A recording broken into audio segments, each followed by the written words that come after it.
Hello you guys, how are you? My name is Andrea and in this video I am going to make conditionals easy for y'all, okay? So let's get into it. We also call it if clauses and they describe the result of something that may happen, that may have happened. We'll see. It depends because every single conditional it's different, alright? There are four conditionals. Zero conditional, first conditional, second conditional, and third conditional, and they are all different in between them. You have to learn basically a little formula that I'm going to give you here because they all have different tenses.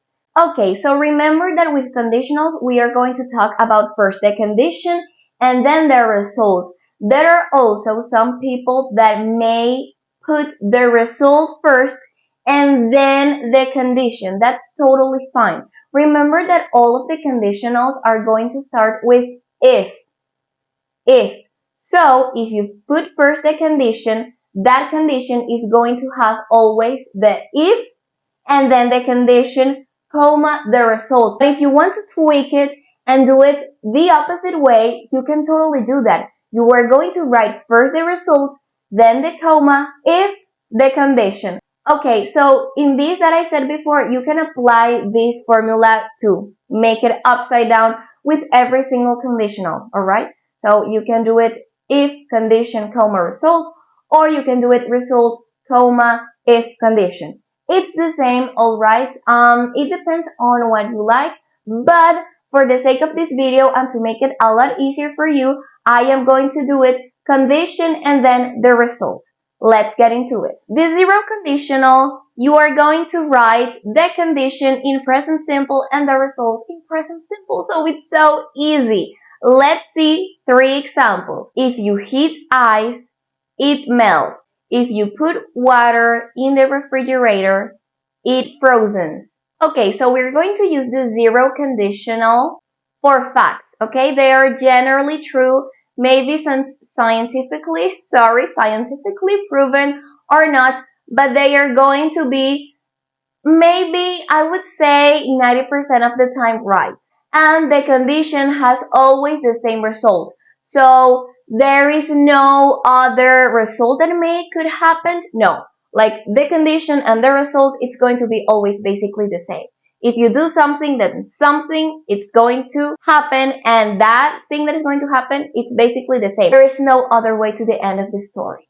First conditional.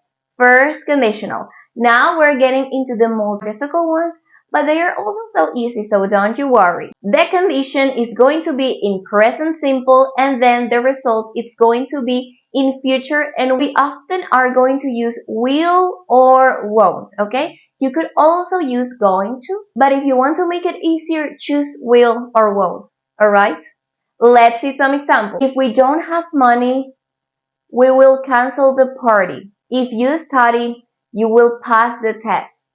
So we are going to use first conditional when a situation is possibly in the future. We are predicting basically a result if the condition happens. Second conditional. We are going to use this in a hypothetical situation or in an unlikely situation. We don't want to say this like in a negative way, but kind of like that. Kind of, alright? So something really hypothetical that we don't think if it's going to happen or not, but we just say it, okay? With the second conditional, we are going to use past simple in the condition, and in the result, we are going to use would and the verb, of course. For example, if I won the lottery, I would go to every single country in the entire world. If I sold my phone, I would have a lot of money. These are some situations that are unreal, alright? Maybe they will happen, but probably they just won't, alright? Third conditional and the last one for today. We are making this as simple as I can. Past perfect is going to be the condition, and then the result is going to be would have plus past participle. Let's see an example so you can understand a lot better. If I hadn't been sick, I would have gone to your party. If you had studied, you would have passed the test. Remember that we use the third conditional when it's also hypothetical and imaginary. It is also when the person is imagining a different past and the imaginary situation did not happen. Okay, guys, remember that the third conditional is something that you are going to be using when you know all of the tenses that I mentioned before, when you exactly have mastered present simple, past simple, when you know how to use would, when you know how to use the perfect tenses is when you're going to dive into the conditionals. Because if you don't know how to use these tenses, 100% it's going to be really hard to understand the conditionals, alright? So first, you are going to be focusing in all of the tenses that I mentioned before, and then it's time for you to dive into the conditionals, alright? I am going to share with you some examples here in the screen are going to be appearing.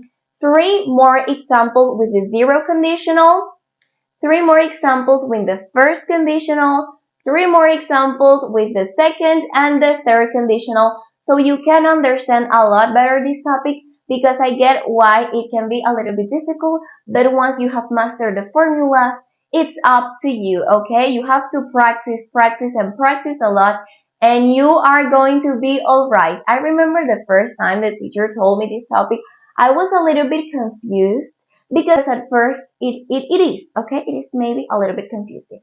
But you have to see the examples, the formulas that I give you, and you are going to be alright.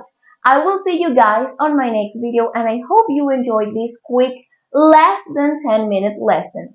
Bye bye!